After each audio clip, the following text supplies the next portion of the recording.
આપણી ગુજરાતીમાં કહેવત છે કે લેખકની ગુણવત્તા જોવી હોય ને તો એમનું ટેબલ જુઓ.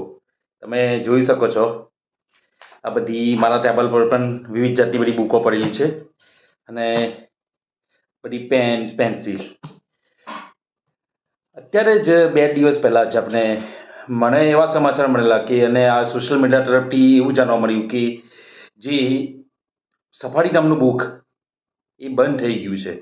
અને એમના જે તંત્રી છે નગેન્દ્ર વિજય, એમને એવું લખી દીધું છે અને એવો મેસેજ આપી દીધો છે બુકમાં કે હવે આ છેલ્લો અમારો અંક છે, હવેથી કોઈ સફારી મેગેઝિન પબ્લિશ નહીં થશે. એ મેસેજ મેં જોયું ત્યારે મેં પણ થોડાક સમય માટે થોડોક અવાક થઈ ગયો. મને પણ થોડુંક આમ એ લાગ્યું કે આટલા વર્ષો જૂની ચાલતી હતી, જ્યારે અમે પણ બાળપણમાં હતા ત્યારે આ બુક જે તમે જોઈ શકો, આ મેગેઝિન્સ અમે નાના હતા બાળપણમાં અને સ્કૂલે જ હતા ત્યારે 10મા ધોરણનું હતું, આઈ થિંક 10-11 હતું, નવમા ધોરણમાં. ત્યારે અમે આ સફારી બુક વાંચતા હતા. ત્યારે અમારા સ્કૂલોમાં પણ સફારી બુકનું ઘણું પ્રચલન હતું. ઘણા બાળકો અને ઘણા વિદ્યાર્થીઓ આ બુક વાંચતા હતા. ત્યારે આ મેગેઝિન એકદમ વૈજ્ઞાનિક અને એના પર સ્તંભ પર હતી. બધી જે વિજ્ઞાનની માહિતી આપતા હતા, મને સરસ તંત્રી દ્વારા સરસ માહિતી આપતા હતા એ વખતે. ત્યારે એ જમાનામાં નેટ નહીં હતું. ત્યારે આ સફારી મુખ્ય અવેલેબલ સ્ત્રોત તરીકે હતી. છોકરાઓને પણ ઘણી મજા આવતી હતી એ વખતે વાંચવામાં પણ જ્યારે તંત્રી દ્વારા આ મેસેજ આવ્યો છે કે અમે હવે બંધ કરી રહ્યા છે અને આ જે અમારો છેલ્લો અંક છે, તો ત્યારે મને પણ થોડુંક દુઃખ થયું કે અત્યારે આપણે જોઈએ છે કે આ મોબાઈલ યુગ છે, તો મોબાઈલ યુગમાં જે વાંચવાના જે હતા લોકો એ હવે રહ્યા નથી. જે આજની નવી પેઢી છે એને વાંચવામાં જરાય રસ જ રહ્યો નથી. બધા મોબાઈલમાં લાગેલા છે અને જે હાલની આ સફારીના વાચકો છે એ પણ ઘટી ગયા છે એવું પ્રમાણસર જણાઈ રહ્યું છે. તમને હું બતાવું છું કે આ મારી પ્રથમ બુક, જ્યારે ફર્સ્ટ ટાઈમ મેં મંગાવી હતી આ મારી સફારી બુક હતી. હું આઈ થિંક 9મા-10મામાં હતો ત્યારે આ મેં મંગાવેલી હતી.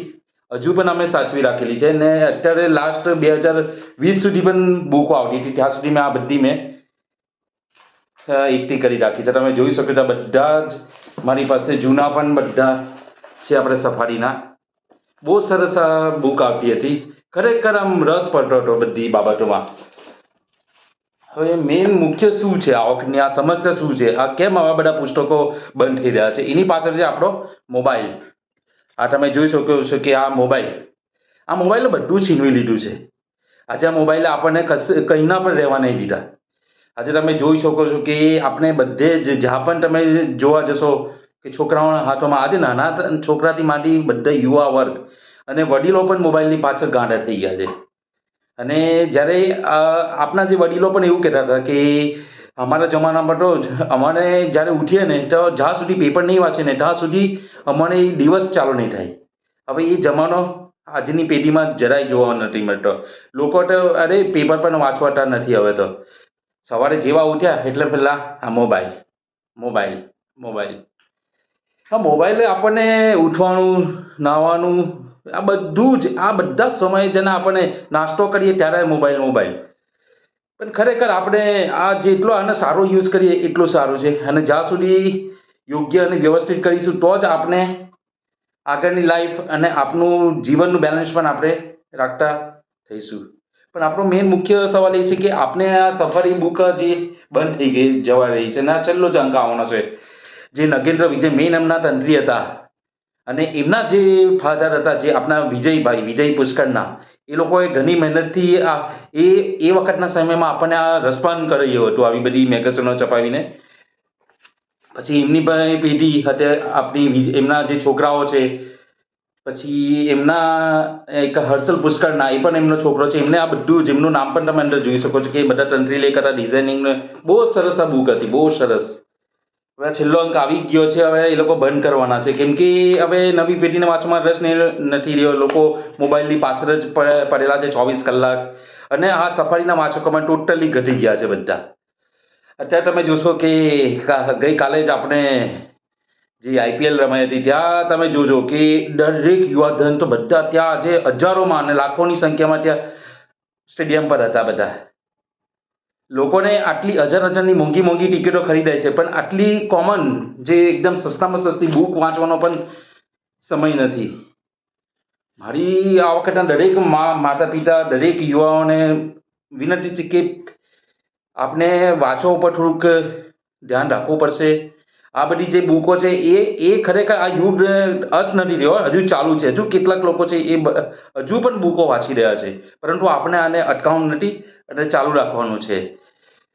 હાલમાં આપણે જોઈએ છે કે કેટલીક સ્કૂલો દ્વારા પણ હવે થોડુંક આના ઉપર ઢીલાસ પડી ગયા છે. કોઈ સ્કૂલો પર પણ હવે બહુ ભાર નથી આપતા બુકો વાંચવાનું. બધાને ડાયરેક્ટલી મોબાઈલમાં બધી અવેલેબલ મટીરિયલ્સ બધું મળી રહે છે. અને કેટલાક ટીચરો પણ હવે રસ લેતા નથી હવે તો. જોઈ રહ્યું છે કે આ આધુનિક યુગ થઈ રહ્યો છે. જેમ જેમ આપણે એવું કહીએ છીએ કે સમય બતાવતો જાય તેમ તેમ પરિવર્તન થતું જાય છે, અને પરિવર્તનની સાથે આપણે આગળ ચાલતા રહેવું જોઈએ. પરંતુ આપણા જે સાહિત્યો છે, જે આપણા મહાભારત જોયું છે આપણે ટીવીમાં, આપણે જે ભગવદ્ ગીતાની વાત કરીએ, આજે ભગવદ્ ગીતા આપણો હિન્દુઓનો મહાન ગ્રંથ છે. આપણે એ પણ વાંચવાનું આપણી પાસે કોઈને એ ટાઈમ નથી. એ તો સાક્ષાત એમાં તો આખું જીવનનું એ આપેલું છે. જીવનનો મહિમા અને જીવનનો આખો ફળ એમાં આપેલો છે. એ જ તમે એનું મહત્વ નહીં સમજી શકશો તો પછી આગળની પેઢીને કેવી રીતે આપણને સંસ્કાર આપીશું? આજના જે યુવાઓ આપણે જે બુકો તરફથી વિચ્છેદ થઈ રહ્યા છે, એમાં આપણા ઘરના સંસ્કારો પણ બહુ મહત્વના છે. જો આપણા માતા પિતા, આપણા શિક્ષકો જેને આ સંસ્કાર નહીં આપીશું તો આગળની પેઢી આના પર ધ્યાન નહીં આપશે અને ખોટા માર્ગે પણ જશે લોકો. કેમ કે આજકાલ આ લોકો મોબાઈલની પાછળ આજે એટલા વ્યસ્ત થઈ ગયા છે, ગમે તેવું જોઈએ છે. ઘણી ઓનલાઈન ગેમિંગમાં ફસાઈ ગયા છે અને આત્મહત્યા પણ કરવાના ઘણા કેસીસ વધી રહ્યા છે. પરંતુ આપણે આનો ઉપયોગ ઘણો ઘટાડવો પડશે અને આવી બધી મેગેઝિન છે જે એને ફરીથી આપણે વાંચવું પડશે. આ ઘણી સરસ બુકો છે, આ બંધ નહીં થવી જોઈએ. હું તો એટલું જ કહીશ કે મારી પાસે ઘણા કલેક્શન છે, જેને વાંચવી હોય તો આવો, મારી પાસે પણ બધી પડેલી છે. અને આમ મારી પોતાની એક લિખિત એક બુક છે કબીરવટ, જે પણ પર્યાવરણ આધારિત છે. ખરેખર જ્યારે આ મેં બુક પબ્લિશ કરીને ઘણા ઓછા લોકોને એને રસ પડ્યો છે. કોઈએ આનું મહત્વ પણ નથી પૂછ્યું. પરંતુ હા, જેવું સફારી સાથે થયું છે એવું મારી બુક સાથે પણ થયું છે. પરંતુ ઘણા હજુ ઓછા રહેલા છે લોકો, વાંચવાવાળા પણ છે. મને હજુ વિશ્વાસ છે કે હજુ જેટલા રહેલા છે એ આને બચાવી રાખશે. જે આ વાંચવાનું જે પ્રક્રિયા છે એને પણ બચાવી રાખશે. તો સૌ યુવાઓને, આજની પેઢીને, જે નવી જનરેશન આવી રહી છે, એમને ખાસ હું અનુરોધ કરીશ કે તમે જીવનમાં અને અત્યારની જે તમારી ડેઈલીની લાઈફ છે તેમાં થોડું 2 કલાક પણ તમે બુક વાંચો, પેપર વાંચો, કોઈ પણ ઇન્સ્પિરેશન પુસ્તક વાંચો. તમને જીવનમાં ઘણું શીખવા મળશે. અસ્તુ.